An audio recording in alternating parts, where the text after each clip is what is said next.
السلام عليكم ورحمة الله تعالى وبركاته. في فيديو جديد اللي غادي نناقشوا من خلاله ثلاثة ديال المواضيع هذا النهار. الموضوع الأول اللي الفيضانات كيف ما كتعرفوا وكتعرفها المملكة المغربية. كذلك عندنا الموضوع الثاني ديال الوالد الركراكي والعلاقة ديالو مع الجامعة الملكية المغربية لكرة القدم. الموضوع الثالث اللي كيهم المغاربة المتواجدين في الولايات المتحدة الأمريكية والحاملين للجرين كارد. بالنسبة للفيضانات كيف ما كتشوفوا حاليا المغرب كيعرف واحد تساقطات مطريه مهمه بزاف اللي تقريبا منذ عقود ما نزلتش هذه التساقطات. اللي عرفت واحد الكارثه، يعني كارثه بكل مقاييس اللي اجتاحت لا القصر الكبير ولا مجموعه من المدن. كيف ما كنقولوا قدر الله ما شاء فعل، وان شاء الله تدوز بردا وسلامه هذه الكارثه هذه.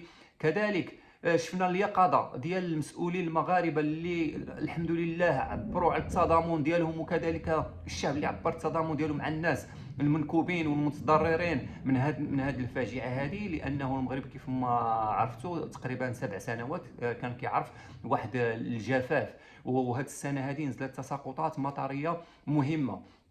كيف ما كتعرف كذلك اوروبا تساقطات مطريه مهمه. شفنا بالنسبه للبرتغال اللي عندهم مشكل كبير في الفيضانات، اللي تحدثوا في البرلمان ديالهم على انه كيفاش المغرب يعني الحمد لله في بعض المناطق اللي استطاع انه يسيطر على هذه الكارثه هذه، ولكن هما ما استطاعوش لانه الفيضانات كانت كثيره وامطار غزيره بزاف. كذلك شهدت اسبانيا نزول امطار كثيره، ايطاليا كذلك، باكستان. فقررت انا ندير لكم واحد المقتطفات من بعض الفيديوهات اللي تشوفوهم باش تعرفوا حجم الكارثه.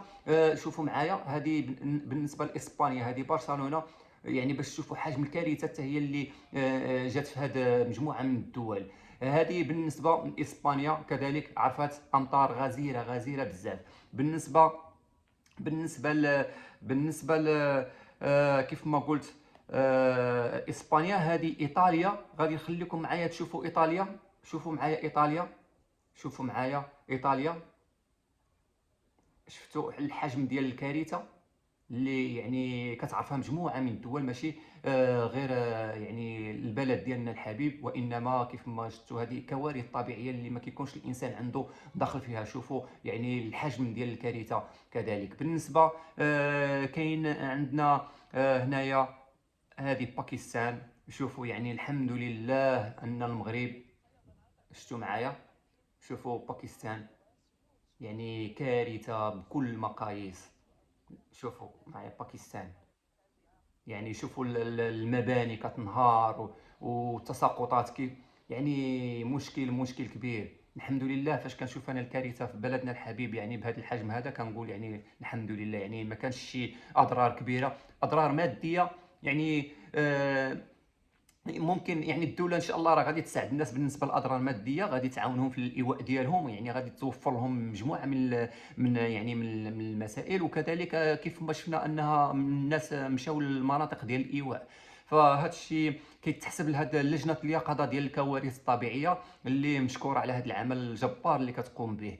بالنسبه للموضوع الثاني اللي بغيت نطرق ليه، وهو بالنسبه للسيد وليد الركراكي اللي خرج واحد الصحيفه. علاش انا صراحه اضطريت انني نخرج هذه الفيديوهات ونخرج البيانات الرسميه؟ لانه في الفيديوهات السابقين اللي درت انا كنت دائما كنحاول نجيب اخبار اللي موثوقه، كنخرج الا كان شي بيان رسمي كنقولوا، ما كانش بيان رسمي كنحاول ما كنقولش يعني اخبار كاذبه على غرار. يعني كتشوفوا بزاف ديال مواقع التواصل الاجتماعي اللي صراحه كيجيبوا اخبار ومن بعد كينفيوها. انا كنحاول نجيب الخبر يعني رسمي، وبعض الصحفيين من بعد ما حطيت انا فيديوهات ديال البيان الرسمي ديال الجامعه الملكيه المغربيه اللي كتنفي فيه انه ما كاينش يعني انه مجموعه من الناس كانوا كيقولوا ان المغرب ما غاديش ينظم كاس افريقيا للسيدات.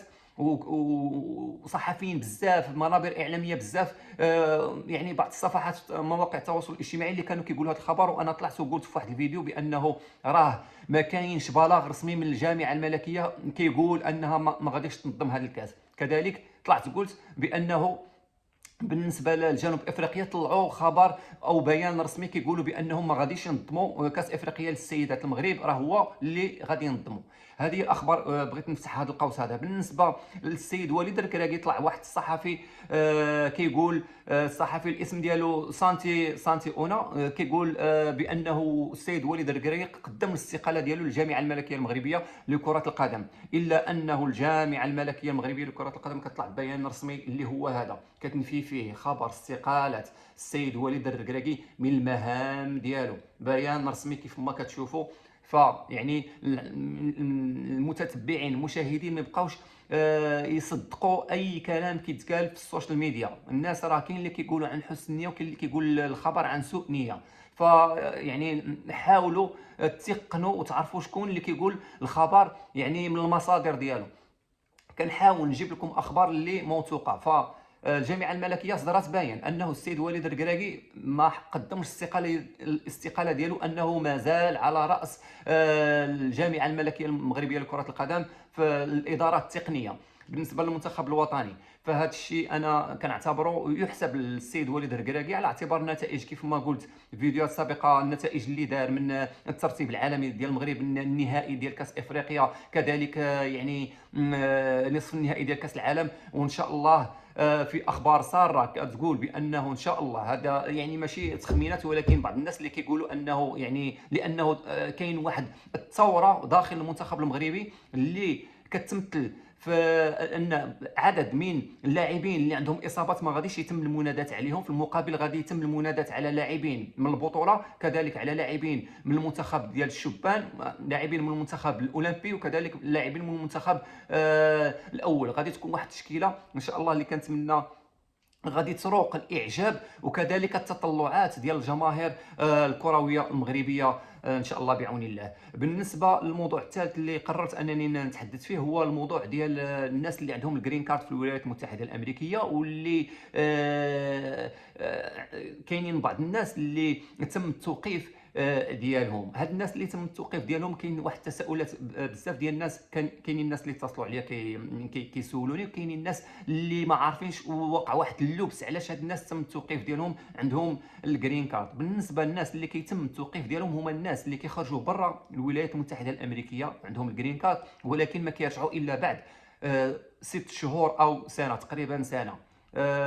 بالنسبه للانسان اللي كيمشي عطله او كيمشي عنده غرض ممكن اداري وكيتعطل على برا من الولايات المتحده الامريكيه، هذا الشيء بالنسبه للمغاربه، بالنسبه للدول العربيه، وكذلك بالنسبه للاجانب عموما، فكيتم التوقيف ديالو وسحب منه الاقامه، وكيتم يعني كيرجعوه في الطائره اللي جا منها. المهم بالنسبه للسبب، وهو ما كيكونش واحد يعني كيف ما كنقول واحد الدليل، مثلا وقعت له حادثه سير لا قدر الله وبقى تماك، او مثلا كان في المستشفى كيتعالج عنده مرض اللي خطير. فهذه مسائل اللي ما استطاعش انه يثبت هاد الحوايج اللي هما ضروريين، فكيتم السحب ديال الجرين كارد ديالو. بالنسبه كذلك الناس اللي عندهم ريكورد كريمينال ريكورد، بالنسبه اللي عندهم مشاكل جنائيه، بالنسبه اللي عنده التجار في المخدرات، بالنسبه اللي عنده مثلا مشاكل مع الزوجه ديالو في المحكمه، عنده مشاكل ماليه مع الحكومه، فهادو يعني مجموعه من الناس اللي غادي يتم التوقيف ديالهم وممكن سحب الاقامه ديالهم الجرين كارد. فكنتمنى ان من الناس ان شاء الله يحاولوا ما امكن، اللي عنده شي جرين كارد يحاول انه يحتفظ بها، ما يضيعهاش هكاك. بالنسبه للخبر، بالنسبه للناس ديال مدينه نيويورك، فالعمده ممداني قرر هو والطاقم ديالو على ان بالنسبه للناس اللي كيديروا الديليفري ديال الماكله، بحال اوبر ايت، بحال دور داش، بحال مجموعه من من من من التطبيقات اللي كتنشط فيها هذا الديليفري ديال الماكله، فإن قرروا على انه غادي يكون المينيموم ويج هو 21 دولار فاصله 44، 21 دولار فاصله 44 للساعه. ما دخلش فيها تيبس لحاله، يعني هذيك الاكراميه اللي كتعطى غادي تكون لحالها. وبالنسبه ل 21 دولار فاصلة 44. هذا المينيموم ويج، يعني السائق ديال الديليفري الا ما وصلش لهذيك 21 هما غادي يكملوها له. فهذا غادي يتم التطبيق ديالو على ما اعتقد هذا الشهر هذا، بالنسبه للناس اللي كيديروا الديليفري هنا في نيويورك سيتي. بالنسبه ان شاء الله غادي نولي نحط لكم فيديو غادي نطرق فيه بالنسبه للمنتخب الوطني، شكون هما الاسماء اللي غادي يمشيو من المنتخب، وشكون هما الاسماء اللي عندها العوده للمنتخب. وان شاء الله غادي تكون يعني مفاجاه كبيره ان شاء الله. وغادي يقولوا حتى هما الكلمه ديالهم في كاس العالم. كيف ما كتعرفوا ما بقى له والو على الابواب، 3 شهور تقريبا على كاس العالم.